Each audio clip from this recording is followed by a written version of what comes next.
Much. All right.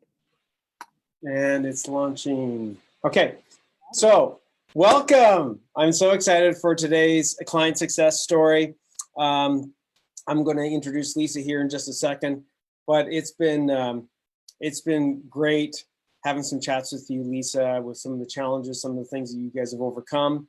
And I know you guys are a husband-wife team, and we're going to talk about why am I just interviewing you? Like, how come the other half isn't here? Okay, in just a minute. But with that being said, we've got a lot of things that we want to cover off today. We've got an agenda laid out. I'm going to be following that, and it's really going to be laying out what are some of the challenges that you had. How did you guys get through it? What are some of the tools and techniques that you guys got from for contractors? And we're going to talk about how some of those challenges affected you personally and your relationship and the company. But I'm just going to touch on why it's just you, because it's really an opportunity for us to see it through the eyes and lenses of the other half, I call it, right? Maybe the better half, but the other half, the other half being a woman, a partner, a wife, a mother, right? You have a role in the company. So let's talk about you. So tell us a little bit about who you are, what your company is about. Tell us a little bit about the family situation. Let's get right into this. Yeah. So I'm Lisa Walzak. My background actually isn't in contracting or construction or any of that at all. My background is in business and technology consulting. So I did that for full time for about 18 years until October. And then for the last 5 to 6 years, I've also been helping to run this business with my husband, like in between everything else that I had to be doing. But we really knew we had to cut the cord. Well, I really knew, and it was either do or die. I was either going to dissolve the business and probably cause a lot of rough feathers, or I was going to jump in 100% and make sure that we could make this business a sustainable thing. So that's what we've been doing since October. And I'm a mom too. We have a 3-year-old and a 6-year-old and a soon to be 3-year-old son and a daughter. I'm a primary caretaker for my mother. She's 72. She's on her 10th year of living with metastatic melanoma. We have 2 dogs. We're a busy family like everybody else. And we're just trying to make it happen as a family and as a business. So there's definitely been a lot of ups and downs and late nights and early mornings and tears and screaming into our pillows. Yeah. Where we are right now. All right. Well, awesome intro. I mean, you're, I can tell you just got amazing energy. I can feel it on this side of the fence.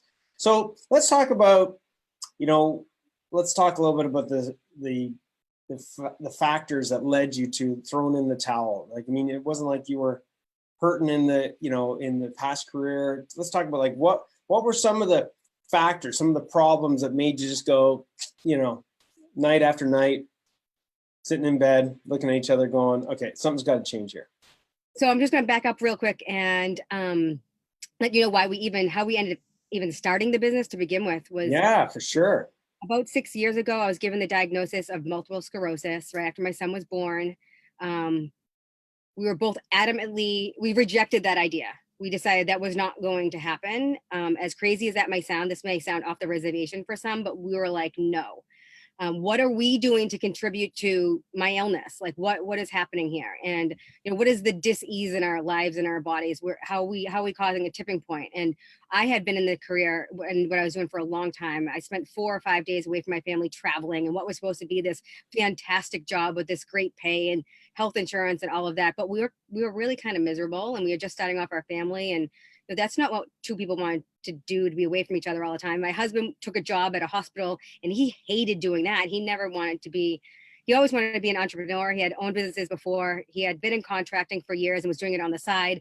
And we just said, forget it. Let's just do what our heart is calling us to do, which was literally move out of the town that we were living in and sell our house that we had just bought and downsize to move to where we wanted to and open the business of our dreams. So we did that.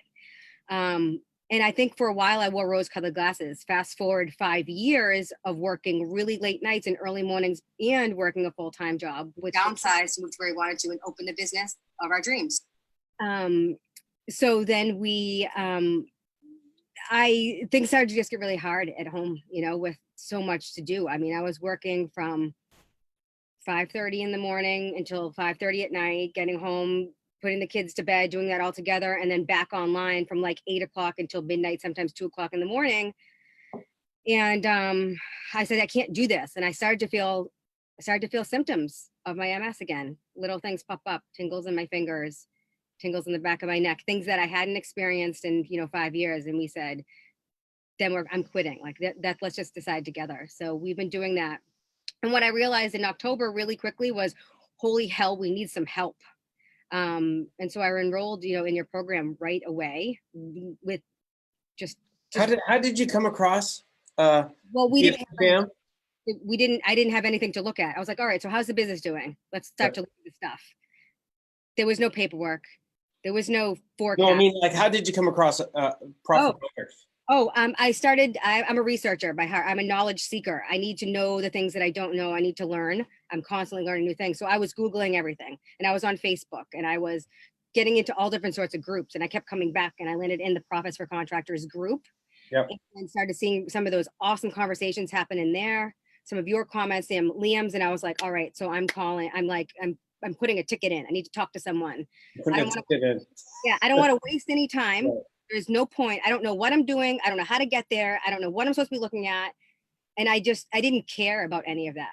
I knew that we had a business. We had an amazing thing that was sitting right there on our fingertips. We were at this precipice, and we were either going to fall off and land on our faces, or we were going to go find a flipping parachute and have the most amazing journey down. And that is what I decided to do, and dragged my husband along with me, who had been kind of so conditioned to be doing something hard, and it was hard, and general contracting was hard, and this is the way it's always done, and blah. And to me, that's the bullshit card that I'm calling.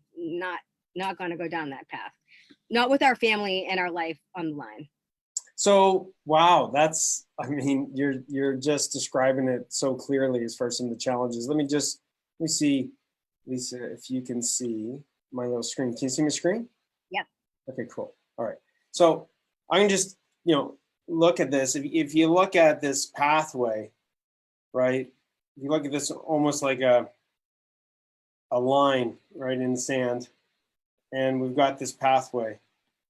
I call this the 4 futures. You ever seen this, Lisa? I don't think so. All right, awesome, cool. So really, at the end of the day, we've got, if this is us right here, right? This is the now, in the sense of time. So you and I right here are X marks the spot, okay? And we've got these, I call them the 4 futures that we could go towards. There's the ideal. When we talk about ideal, we're talking about, from a, control perspective, looking at it from a money perspective, and then, we're looking at it from a freedom perspective. And I think one of the biggest things, and you might have heard this through Liam or myself, is, this mindset of really getting this business of ours to pay for our freedom, getting our profits to pay for our freedom, right? And so when you were just describing where you're at, if I look at these 4 futures, ideal is like, hey man, this is the ideal. Like, we got the freedom, we got the money, we got the time, right? We're enjoying our business, we're, in so many different ways, right? We're creating things. And then there's the just okay. Right? It's all right, not bad, right? The squiggly line here. Fix that. And then we've got let's just call it the orange, right? The not good. And what do you think the next one's going to be, Lisa? Terrible, not ideal. Disaster. Yeah, a mess. Yeah. Train wreck. So when you were just describing this, your journey. Where did it feel like you were headed as far as these 4 futures? Well, when I started looking and started paying Yeah, attention, like when you were getting these tingly feelings, when you're like 2 o'clock in the morning, so like, yeah, no, this was, I don't necessarily feel like I actually thought it was definitely not good. Like, this isn't not good. This is yes, hit in my stomach. This is not good. But I wasn't clear yet because I didn't see it on paper right. about what a disaster it was. Yeah, and I think this is important for everybody. Okay, so we're going to get into some of this right now. I mean, you had to make a decision on letting somebody go today, and, Yeah. and we'll touch on that, right? So, I think one of the biggest challenges is that a lot of people, they don't even know what path they're on. So you thought you were on the not good, Yeah. but let's face the reality. You know, if you look at some of the things that you've improved, if you look at the set of lenses that you didn't have and now you have, and you can see things. Yeah. Even just from a financial perspective, Yeah. there's people out there, and maybe you can, this relates to you, where if things had to continue with the not good, what happens with that? No, you're going into disaster, and Oh, really quickly. yes, yes, very quickly, Yeah. very quickly. Okay, so guys, I want everybody, when you're listening in on this, I want you to first of all identify, like, where the heck are you? Where do you think you are? And let's be clear. If you don't know some of the things we're going to be covering off in today's call, all you champion CEOs out there, all those entrepreneurs out there in the world of contracting, don't beat yourself up thinking that you got to figure all this stuff out. Would you agree, Lisa? Yeah, 100%. I find myself daily being like, I don't know what is going on with X, Y, and Z. And literally I come back and almost hear like you and Liam in my head being like, just take the baby steps, figure out this thing first, table that, parking lot it, you'll get to there. Just take this, take action, do this, take action. Totally. Okay, so if we look at some of the challenges, right? If we look at, let's just look at some of these aspects of control, right? So, I mean, in each one of these pathways, there's a different level of control, right? It's control, money, and freedom. Really, as an entrepreneur, we want to get our business to scale, and scale means not for it to be a prison sentence, but scale so it can be beyond us, right? Okay. So, what were some of the things that you didn't have control of, and what were some of those impacts? Tell us some of those things that you didn't have control of. We did not have control of our cash flow. Okay, so let's just look at this orange line for a second. Fair enough? Let's just add some of these things to it. Okay, so some of the things that we didn't have control over. And if we look at this in the sense of, let's just be clear. If we look at this in the sense of these lines, let's say that this is 1 year, and this is 2 years, and this is 3 years, and on. Okay. If we look at this window of time, if we zoom in on here, this point in time when you first started, and you were on this pathway of orange, one of the challenges you said was what regarding control? You had what? Well, we had problems with cash flow. Right. So we had problems with. We didn't even know what our cash flow was. Let's just be that honest. We weren't looking at it. Yeah. So. It was like, do we need a check? Great, let's write a check. Right. So unclear of cash flow, right? Yeah. And let me just highlight something for you, Lisa. Mm-hmm. And I don't want you to bullshit me. I mean, you tell me if I'm off or I'm on the right pathway here for this discussion. But when somebody has a problem with cash flow, is it really the problem is cash flow, or is the cash flow issue a symptom? Oh, I mean, it's a symptom of a much larger problem. Totally. So everybody listening in, if you in your head right away, I want you to get out of your head the how we use words and how we describe things are very impactful for how we think. So if we're saying to ourselves, all you champion CEOs sitting there going, man, I got a cash flow issue. Okay. And, cash flows, that's the problem. The cash Cash flow is not the problem. Having a cash flow issue is a symptom of a bunch of things that you have not been doing, or in your case, one of them was paying people as quick as possible. Mhm. Right? It's a very deeply ingrained thing in me since I was little. My dad always paid every bill as soon as it came in. It was irresponsible. Yes. Da, da, da, da, da. You pay your bills, you don't have debt. And so a bill would come in and a check would get written, and I would not do my due diligence to look. I just, or even Derek, who would just be like, this guy, he just finished his work, he needs his money. And I was like, Yeah, well, we totally. need paid. And I was like, okay. He's like, well, that's the way it's done. I just was like, okay, and at the time, working another job too, I was like, I don't even have the energy to argue about this. It's fine. Here's the check. Totally. And let's talk about what is the impact. Like, when you and Derek were I mean, let's not, don't have to get too crazy here, but I mean, you guys are lying in bed, you look over at each other, or you come home and you see the little one, and what did this impact of the symptom of cash flow have on you guys? I mean, it still is somewhat, we're not there yet. We've made major improvements, and Yes. we are heading, the trajectory is going that way, and I can see it, and we're going to have it, and it's done, but we're not there yet. You know, I'm a woman. I'm in a marriage, and in being not having stability or security for my family is a major problem.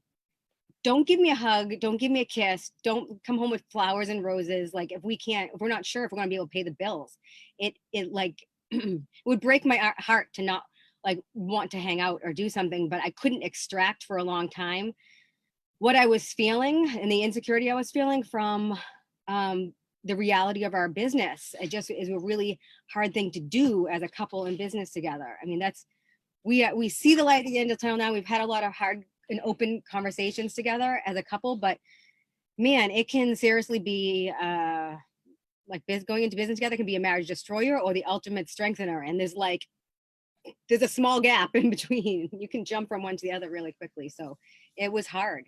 I bet you. And here's something I just want everybody listening in to recognize. And I'm going to be repeating this. And when I repeat things, it's because it's a principle. These are principles that need to be repeated in our head. Okay. When the two of you weren't like, all right, let's add more problems. Yeah, no. Oh man, let's have, more, let's create a worse situation around cash flow. No, that's not reality. Okay. Nobody wants that in their marriage. Okay. And no woman wants that, whether they're right. Lisa, whether you're working in the business or a partner in the business, like what did you say before we started this call? Like what did you say about whether or not you're, working on the business? I always believe, like, whether you are like directly working with the business as a partner, or you're not, you're in the business. There's no way around it. You are an inextricable part of it, period. A family business is a family business, whether there's like a partner next to your name or not. Like, Totally. you can't separate the two. Totally agree. So here's my point. Until you address what the true problems are, you will always be dealing with the symptoms. Everybody pay close attention to that.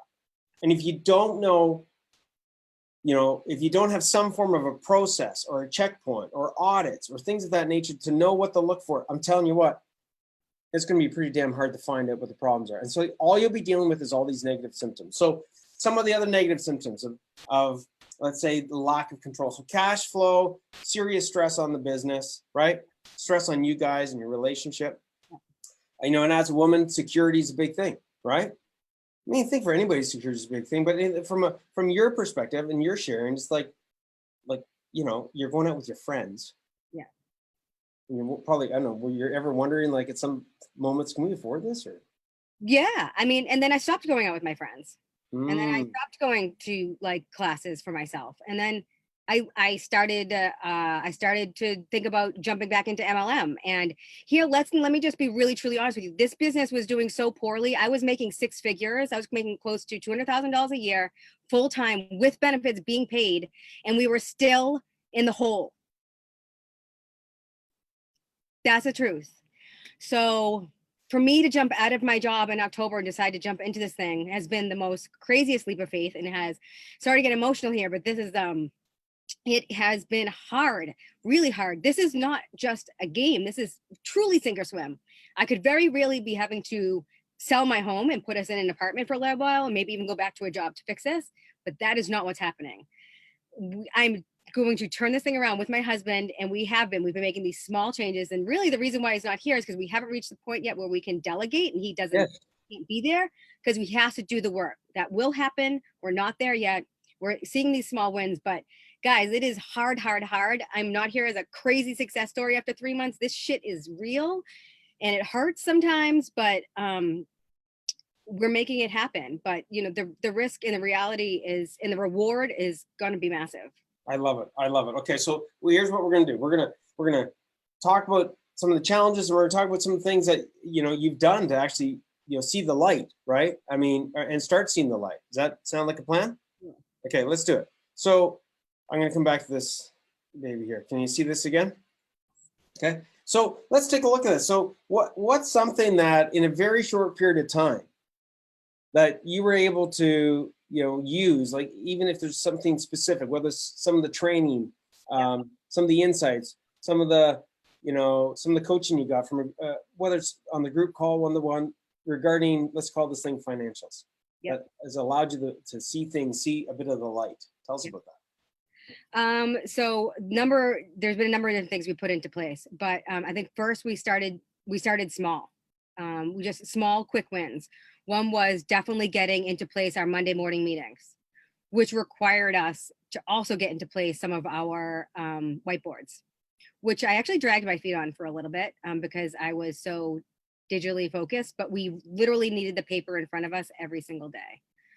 So being able to put things on paper, I kind of modified the progress to profit board.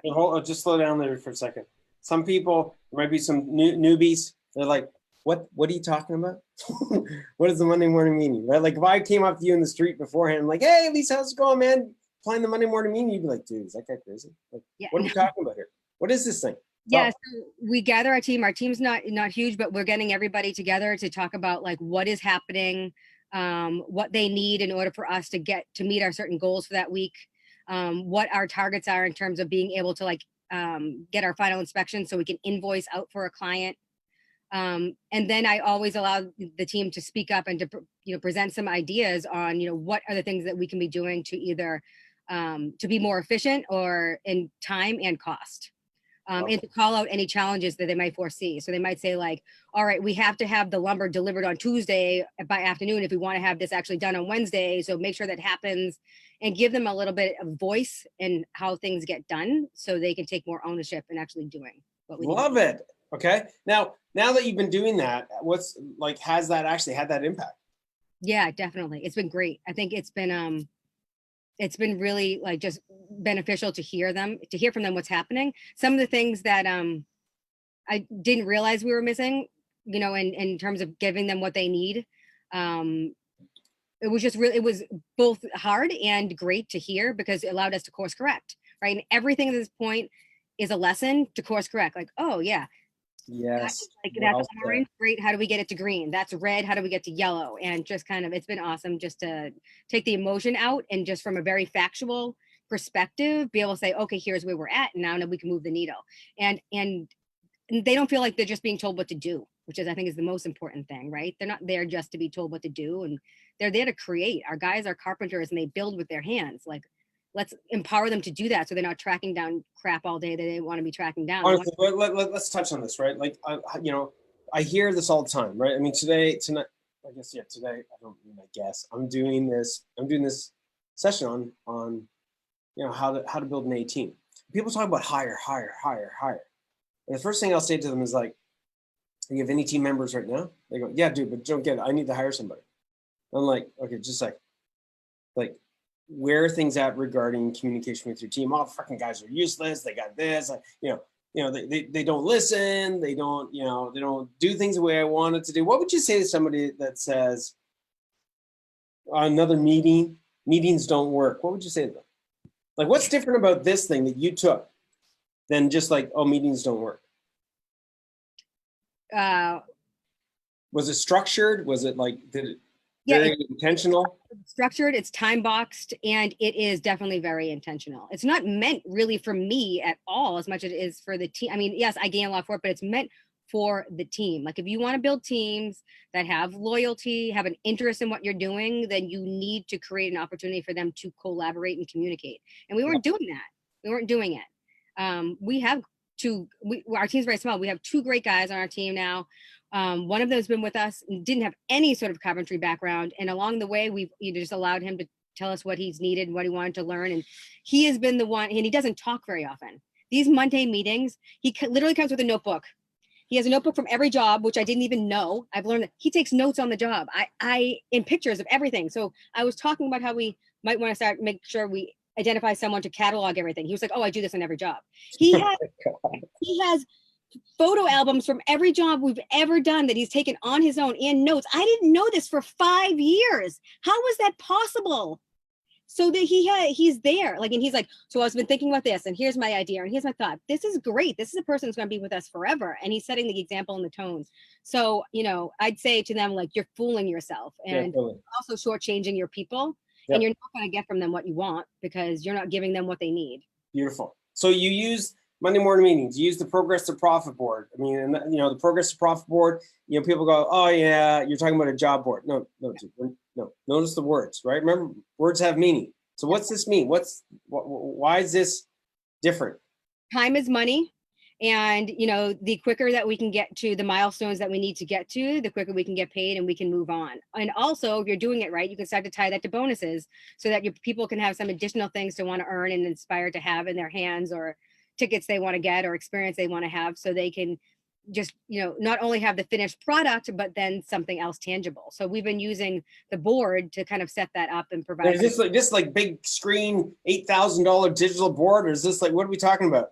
No, our boards we have a paper, we have a whiteboard, but I also have I have a digital version too. So we have one that we write on the whiteboard. Yep. And then I have a digital version that mimics that has for me a lot other data that I want to see in there. And like when I want to share that, because I do send it out, by the way, on Fridays, yep. In a digital format via email. I just hide all the cells that they don't need to necessarily see, and then we can go over on it on site. So cool. Now this Progress to Profit board, you took the instructions step by step, right? You just follow it. Here's the rules. Here's how you use it.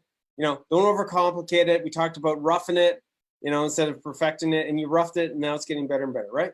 Yep. Okay. So you got the Monday morning meetings happening. Bingo. You got Progress to Profit board happening. Yep. Do you actually have the Friday reflection? Yes. Okay. So just so that everybody's clear, don't need to go into crazy detail, but I want you guys to understand that if you look at this, this feeds itself over and over and over and over again. So, now, like, what was it like before you had this stuff? Like, what would the week look like? If you look back at the week, what would you be saying to yourself? And Derek, what the hell am I doing? What do we need to do this week? Like, honey, where are you going? Where are you going? Where am I going? Are we going to the same place? Do I need to bring something? Do we need a delivery of X, Y, or Z? Where's Michael? Where's this one? Where's that? Like, it was probably getting figured out at like 7 o'clock in the morning while everybody's in their trucks, and I wasn't in a truck, which was the worst part, because I was at the office or heading out on sales calls. And then I'd be like, wait, do I need to go somewhere with you? It was a total shit show that was just kind of masked. We were all just masking it. Oh yeah, like we have guys, we got this thing figured out. We were just shooting from the hip. I love it. So we talked about these pathways, right? And I love some of the language that you're using, because it literally is exactly what you're saying as far as being able to course correct. Like, it didn't take you. It's been October, not October 2010, right?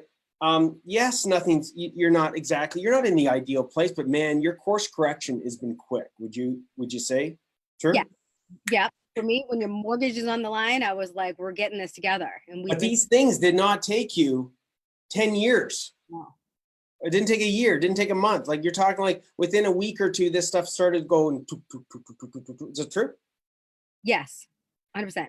Okay, cool. So let's talk about other aspects of control. Like, what were some other areas of of lack of control. Like, let's talk about, you just brought up before this call about you had to let somebody go. Mhm. Now, what does that have to do with control? Well, again, like all these things kind of are interconnected and dependent, but because we weren't clear on our cash flow, right? We didn't know what was really going on there. We didn't have a forecast. Right there. That's the word. Yeah. We were really carrying labor throughout the year when we didn't have places to plug our people, and we didn't even know we were aware of it fully. So we used the cash flow and forecasting spreadsheet. Yep. And I started to blow that out, and by the way, I also want to say it's only 50% blown out at this point. So And what do you mean? Elaborate on that. I haven't gotten through all of the detail on Yep. our the next couple of months for in terms of expenses. But it was immediately apparent when I got as far as I did that and also looking at the jobs that we have planned, we don't have a place to plug our labor. All right, so we don't have a place to plug one of our carpenters, our most expensive carpenters, for potentially 3 months, because the work that we have right now is all within the design and planning phase. And I'm working heavily with architects, and we're going through all the design, and with the clients, we're not actually lifting a hammer. So we have a lot of work coming up for those guys, but we don't have a lot of work on the books right now for them to do anything with. So what happens then? Like they either eat out of my profit, or worse, they bring me down below break even and I'm back in the red again. So the numbers, it was written, it was on, and I was kind of feeling it, but the proof was in the paperwork, and we had a decision.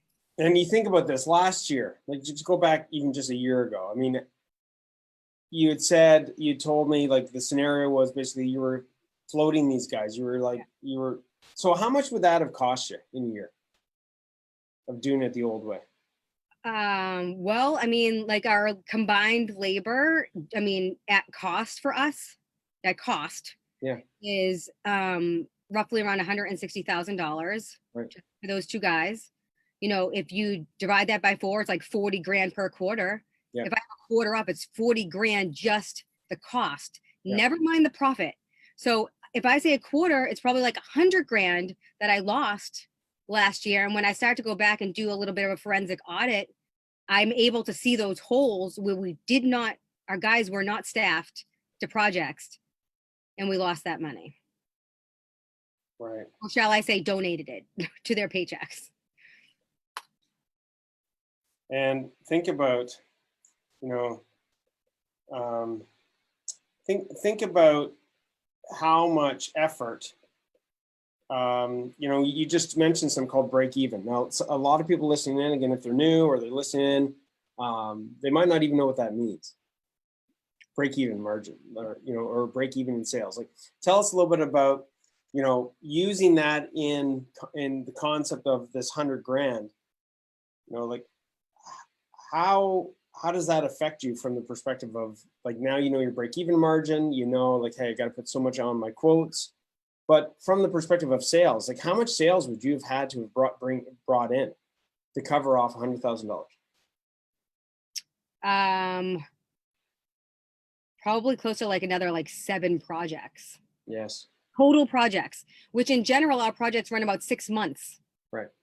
So I would have had to, that's a half a year. Yes, that's what I wanted you to get. Have at least 6 projects running at the same time or closely on top of each other to make up that money quickly after losing that money. And that's basically impossible.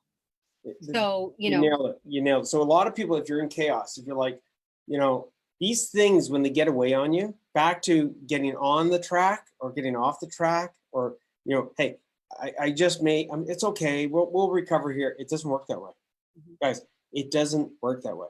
When you don't have the ability to see what you need to see to make these kind of decisions, the 100 grand, Lisa, you can't go get that back. It's gone. People talk about time is gone forever. It is, but in the world of being a contractor, the profits are gone. Unless the client's like, hey man, no problem, just tear it down and redo it. I'll pay you. Right? So So, you know, you're talking literally, if you were lucky to enough to be back then, which you weren't, but even just simple math, if you were lucky enough to be 10% profit, you'd have to do almost $1 million in sales just to pay for that $100,000, right? So look at now moving forward, like this is awesome. And it still doesn't mean it's easy. Tell us this person that you had to let go. It's not just any regular person, right? No, this is my husband's best friend. He's known him since college. They've been best men in each other's weddings. Our kids have been, you know, in each other's weddings. I mean, he just got married last year. You know, he was the first guy he kind of jumped on board when we were in a hole. We lost some team members. We had a ton of work. He jumped on, you know, it just was a very emotional, tough decision that we've been dragging on for a little bit.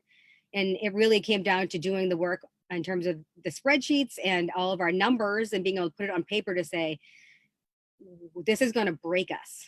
Yes. And I left that decision with my husband. I mean, I knew we'd have to make it at some point. But, you know, navigating that kind of emotional conversation with your husband / business partner, there was no way I was going to dictate that right out the gate. But yeah. It was right there. And, you know, he knew what he had to do. And let me ask you this. Now that you were able to together come to this conclusion, I mean, how does it make you feel about your husband that he was able to take that awareness and actually take the proper action, no matter how hard it was? Well, how does that, as his partner, as his wife, how does that make you feel about him? I'm getting emotional again. It's amazing because he's making this real. He's putting the business first, and he's not hiding from it anymore. I said, I've been saying for a long time, I don't have any interest in a hobby. We're either running a business, but I'm not running a hobby. And we have to face the reality of what it's going to take, which is not just going out and doing the work. You've got to work the business. And that requires us to make some hard decisions and be honest with ourselves. And it was really awesome that he did that. We came home, I almost started crying then too. And, you know, I was like, all right, let's go for date night. Like now I'm ready to celebrate because now we're making the hard decisions ourselves. I don't want to be the only one ramming things down his throat, telling him he has to do X, Y, and Z. I don't want to do that. It doesn't make me happy to be in that position. I need to feel like we're both in this together. And that was a huge display of just stepping up to the plate saying, yes, let's make hard decisions together and turn this around together because, you know, we're each other's rock and we can do this. So it was good. You know what? I got kudos out to Derek and kudos out to both of you for being able to break that down, identify it. But, you know, I got a lot of respect for that. Okay. People talk about you got to earn respect, man. He just earned my respect. Guy, everybody, running a business is tough. It's tough. What's even tougher though is trying to make decisions, or worst, making decisions and you don't really know what the hell you're making decisions about. Yeah. When you have it black and white, literally black and white, like numbers. Mm-hmm. You know, I'm not saying that it's easy at all, but it does make, I think, you tell me from around, it does make it easier when you can put logic to something. Yes. You know? Yeah. So let's talk a little bit about, you know, when we're looking at things from a, you know, like money perspective. So let's talk a little bit about money, right? So we talked a bit about, you know, the amount of money lost. Let me just share my screen here. Am I sharing? No, stop sharing just a second. So when we're looking at money, tell us a little bit about the money situation. Like you'd highlighted you were making 200 grand. The bank account was still empty. Like, what were you thinking in your head as far as like, did you go, man, it must be this, or was it like, I just really don't even know how this is possible? I knew so my background is in technology and business consulting, but it is program management. So I knew there was serious erosion somewhere. Something was happening, whether it was our cost or it was our vendor. It was something, I knew there was something that was causing our margins to completely erode, to put us into the red. So I was like, what is happening here? And I had some gut inklings. Number one, it was like estimating our jobs. Mm-hmm. I definitely knew. I was like, listen, I know you said it's going to take 2 days, but thinking about it takes 2 days. thinking about what you need to do takes 2 days, and then it's probably going to take you 4 days, and then you got to account for risk, and then you probably should throw another day on there just for weather, and so your 2 days just became like a week and a half. Yeah. So I knew that I because I didn't have any sort of financial reference, I assumed we were probably also we were like our financials, our cash flow just wasn't. We weren't paying things when we weren't our payment schedules. That was also literally like, oh, this is 3 month job, but we're just going to break it up into 1, 2, 3, and we're going to break them even 1, 2, 3. Like there was no. I was like, well, what's the strategy behind that? Like, what are the things that we're delivering? What are the resources that are staffed to that portion of the project so that we pay them? And we weren't doing any of that. So let's talk about like estimating jobs. I mean, you started working on figuring out what your break-even margin was, right? All right. How big of a game changer was that? Oh God, that was like a game changer and like a total gut punch. Okay, tell us. Walk us through, like, quickly what that looked like. It looked like me looking like I was going to puke the entire time. No, so we had to sit down and figure out, we had to sit down and really look at all the numbers. We sat down and looked at like the salaries we're paying the guys, the amount we're paying them guys per year. And then we figured out exactly what they were costing us, because we had a general idea. But honestly, if you asked me like last year, like, what do you pay you guys? I'm like, I don't know, this one's somewhere around $15 an hour and that one's so, but I wasn't thinking about the true cost of a person for the business. Yep. So we started breaking that down. Then we had to figure out all of the other costs. You use one of the templates as you go to see some of the training and break even margin and stuff like that? Took down that training. I also took down the template. And so we could start to list out all of the stuff. And so we first, on the second tab, and excuse me, I don't remember the name of it, but we listed out all of our costs that we had to go along with it. To figure, so the second tab on the break even margin sheet is basically calculating, for those of you champion CEOs listening in. If you're trying to figure out, so there's 2 tabs, just really quickly. The first tab is to identify what your overall break-even margin is.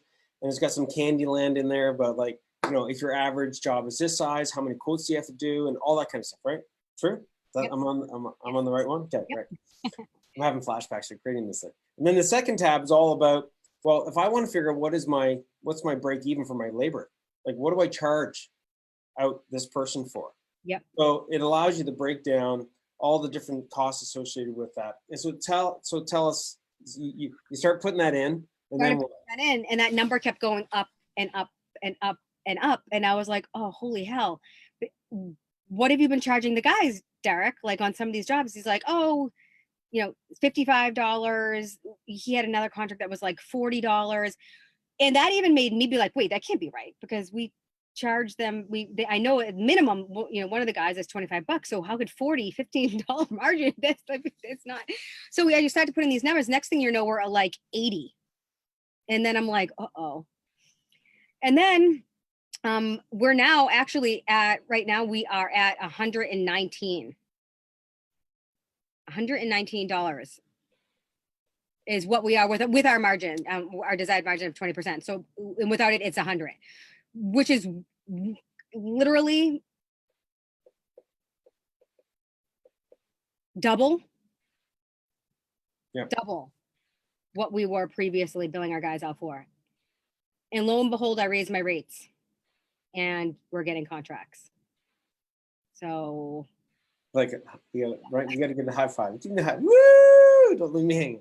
So really, so a lot of people are going to go, yeah, but if I figure that out, that's crazy. I can't charge that. What would you say to somebody? Because there's people out there and they're like, yeah, my husband charges this, but he tells me there's no way that he's going to be able to land a job at that. What would you say? That's not true. I'm doing it. Number one. And number two, you can't survive. If you do all the math that I just did the way I did, you can't survive on 40. You're just going to be hanging out in disaster land for the rest of your life. You can't, like, you're going to lose a whole lot more than just your business, probably. That's what I would say. Like what? No, probably. I mean, honestly, if Derek wouldn't have gotten rid of the business and I decided to stay full time, then we may have lost our marriage, because I wasn't dragging us out through it. My money needed, I have children, I have a family, and also I have hopes and dreams for myself still too, as a person. So, and that does not include saving a business year after year after year after year. It does not. Our family deserves to go on vacation or a dinner out or, I don't know, extra stuff just because we want it. And that wasn't possible at Right. under break even. It's So not.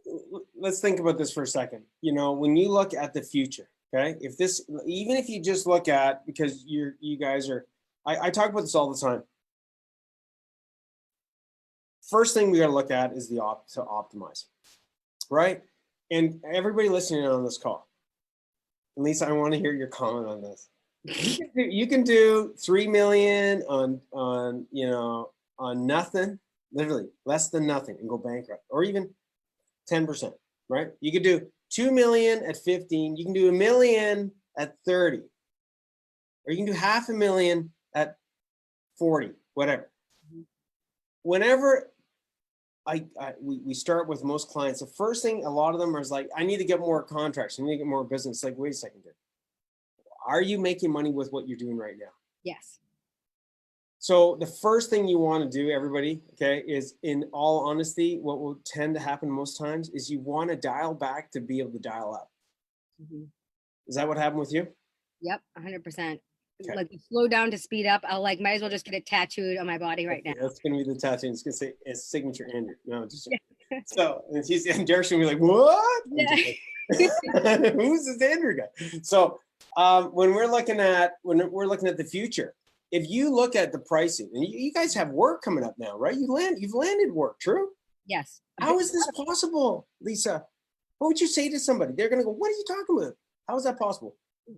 Number one, from it is, part of it is in the presentation, right? Like the value of what we provide to our clients goes way beyond the scope of work on a piece of paper. And that needs to come through in your communications with them too. So like what you are delivering has to be, you know, more than just a number. And that's how we package all of our stuff. And it starts from the very first initial call or contact that we have with them through the entire process, way past warranty. It doesn't ever stop. I call it client focused delivery. I'm with them every step of the way. I'm their GPS through the whole thing. It's not a transaction. It is a long-term relationship. And I think the clients who want that experience, who want that level of service, are the ones who have decided to work with us. The ones who want someone quick and in and out and just want it done and don't really care about quality or service, choose numbers. And that's fine, because those aren't my people. I love it. So one of the trainings, and I know this resonated with you, is the filter fast, right? So tell us like what it was like. I mean, before you came in, and you're very much a systems driven person, by the way, everybody listening, understand this, right?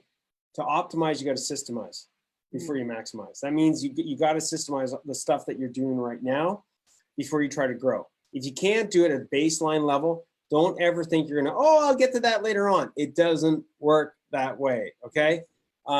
So you systemize the sales process, and one of the things was in the training is filtering fast, right? Yep. So if you look back in time, when the Derek show, okay, I know Derek, you're gonna be watching this going, what? And we love you, Derek. Yeah, we love you, Derek. High five, bro, okay? We got respect, okay? It's all about respect. So when you look at it before, you didn't have a sales process. And you weren't filtering. I mean, did you guys ever deal with Class D clients over the last 5 years? Yes. We got smoked on a job last year and had to walk away. And I think I said to you, I think I thought it cost me at that time before you educated me on the true impact of a loss like that, was that we walked away. We basically handed over like $7 or $8 grand to get out of the job, which was the smallest job we've actually ever taken, because we thought the place it was in was cool and we wanted to have pictures of it in our portfolio. All dumb reasons. It was a church converted into a house. We were just doing a quick refresh in the bathroom, and it put us totally in the hole. And ate up, I can't even tell you the time it ate up trying to resolve. Conversations with lawyers, letters back and forth, emails back and forth, phone calls, the nights of like sleep that we lost. It was a waste. It was the biggest lesson ever dealing with. And now I know that is a Class D client that I never would have taken. Deadbeat. Deadbeat. Right? Class D deadbeat, right? Class C can't deal with. Class B basic and class A awesome. That's what we got to deal with. Or change the B's, the basics into awesome, or get them out to the street to the competition, right? Okay. So one of the things was, I think you had a lack, and so did Derek, lack of awareness. Mm-hmm. And again, we're going to be wrapping this thing up in just 5 minutes or so, but and this has been awesome. Lack of awareness, like, tell everybody just briefly, like, what was this aha moment when you and I were chatting? I'm like, yeah, well, that's actually this. And you're like, what? Yeah, you were like, Lisa, how many sales would you need to make up for this loss? What is that number? And I was like, you were like, do you know the answer? And I was like, I don't know the answer. And I don't know what you mean by that. I didn't know. Couldn't even figure out how to like formulate the question in my head to come to an answer. And then you walked me through the real impact of losing $7,000 of profit and what I would have to do to make that back. And that wasn't going to happen. Like I wasn't going to, especially now knowing my break even, we lost way more than $7,000. We lost $70,000. So we 10x it. So, I think one of the things, guys, as it's being repeated here, you need to learn these principles. Otherwise, it's impossible for you to see what you need to see. I swear to God, I have my own contracting business. It took me 10 years to figure this shit out. And I was very lucky to have a chartered accountant wife to go, oh, really? Well, you're not going to collect because the guy's not going to pay. It's only $2,000. I'm like, yeah, you know what? I'll just go get another job. That's how much it costs you. What?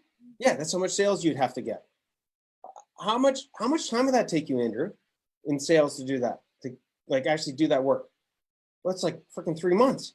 Wait, and you're gonna land every quote that you do, right? What do you mean? Well, how much time do you spend quoting? Like how many quotes would you have to do to get that? I'm like, oh my God. So the ability to know what to say yes to and what to say no to, Lisa, Huge. is what? It's huge. Huge. It's like, and for us in particular, since so much of what we do are, really one-time large remodels or gut renovations, our clients sometimes come back repeat, right? If they want to phase through their house, but a lot of times it's pretty much one and done.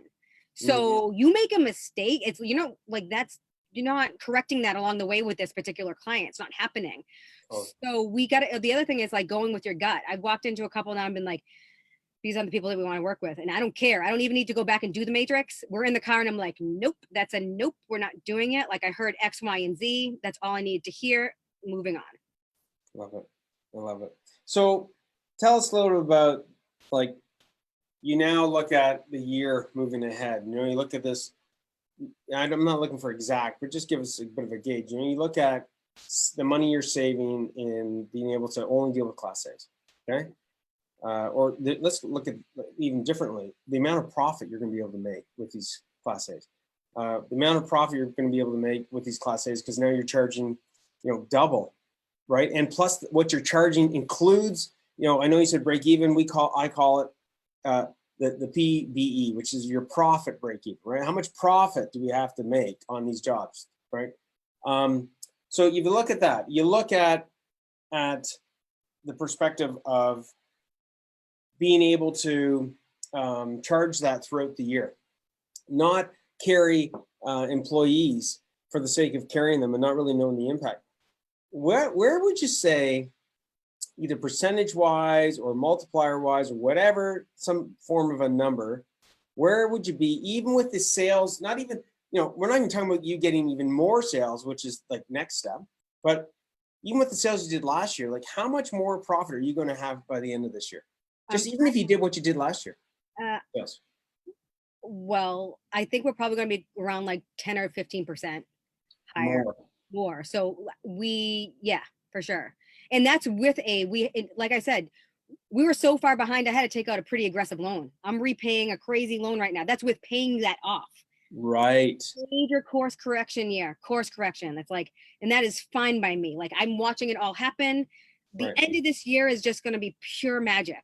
Like honestly, at this point, if we are coming in with 5% profit over last year with our debts paid off and everything, all these things in place and systems, that's a huge win. I'm ecstatic.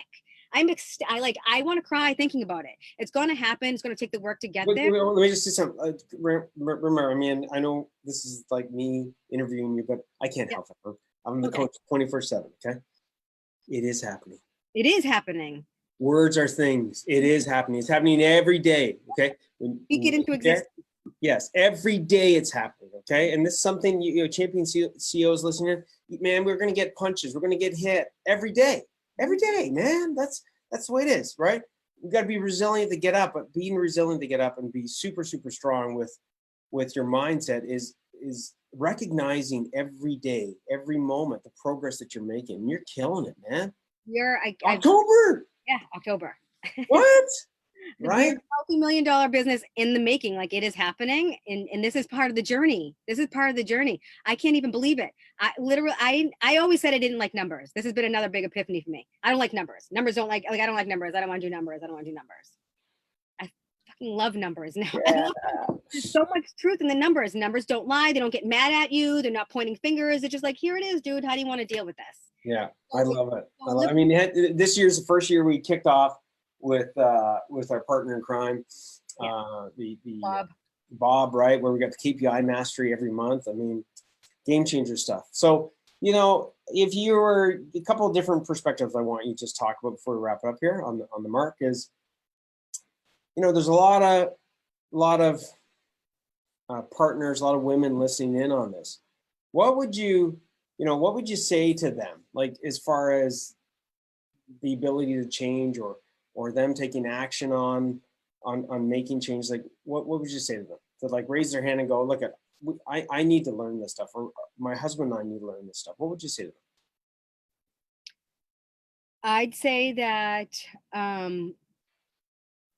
the ultimate partnership is truly diving into something with your partner in crime and both deciding on, you know, where you want to go, and both being able to take responsibility for your individual roles in that. Like, it's not impossible. It requires a lot of hard conversations for sure.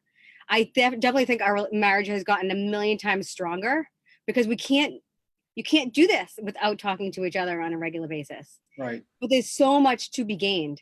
I know what he needs from me in order to succeed as a businessman and a man and a husband now more than I ever did. I know how I have to communicate effectively to help him own his role.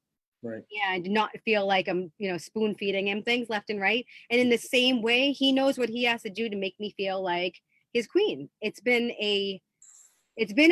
almost like marriage therapy, and I didn't even know we needed it. But it is, you know, I can extract emotion from conversations and just be able to be upfront and to figure out, so how are we going to do this together, and be able to, he'll go off and come back with some ideas and I'll go off and come back with some ideas and we make it happen. So cool. And what if, you know, what about somebody that's got the little naysayer on the shoulder, whether it's whether it's a woman or and whether or not they're involved in the business or a man listening to this as a contractor and an owner of, man, I don't know if I can learn that stuff. I mean, what would you say to that? Stop saying that. First of all, as soon as you say you can't do something, you can't. We teach our kids that all the time. It's basic. That's a very basic mindset thing. You can say, I struggled with that for a little while, but I'm on my way to learning it. Change your words. But I mean, I'm like talking about these things that you've learned, right? From the Monday morning meetings to the Friday reflections to the, you know, like if somebody's like, man, I don't know if I can learn that stuff. Does this profit for contractors actually have stuff that I can actually, that will make sense for me? What would you say? 100%. I can apply any of this stuff to any business I want to start, quite frankly. I don't build things. Right. Let's back up again. This is not my background. Right. I'm building a contracting business from basically 3 months of experience, self-driving through content that has been pre-built and packaged for me in a way that's digestible and that gives me the small wins to get me building momentum to going to where I'm going. It's exactly what you say it is. There is no smoke and mirrors. I'm doing it. So don't kid yourself. Believe in yourself. Start with one thing, move on to the next, and keep going. And, you know, we talked about the contractor's ladder of success, right? Where, you know, there's the startup, there's survival, stability, right? And then there's scale and sell. And, you know, that there's actually a process. It's not just ad hoc. I mean, these things are actually in order. Like, I want to be clear. And you've been an amazing student, an awesome person on this call. And you've taken things, both of you guys, and you followed you followed the steps, right? Not just like, oh, I'm gonna, no, it's like, I need to do this. And you raised your hand for help. So listen, awesome. What a great session today. Can't wait for other people. A lot of people are gonna benefit from it. Any last words you'd say? No, just, you know, if you are in it and you are doing it, keep going. We all have those down days for sure. Yeah. You have to believe in yourself 100%. You can do it, and you can get the support here that you need in order to do it. So just keep going, keep going. Love it. Okay, perfect. I will catch you on the flip side. At least let you get back at it. And thank you. Talk to you Love later. you, girl. See ya. Ciao, bye.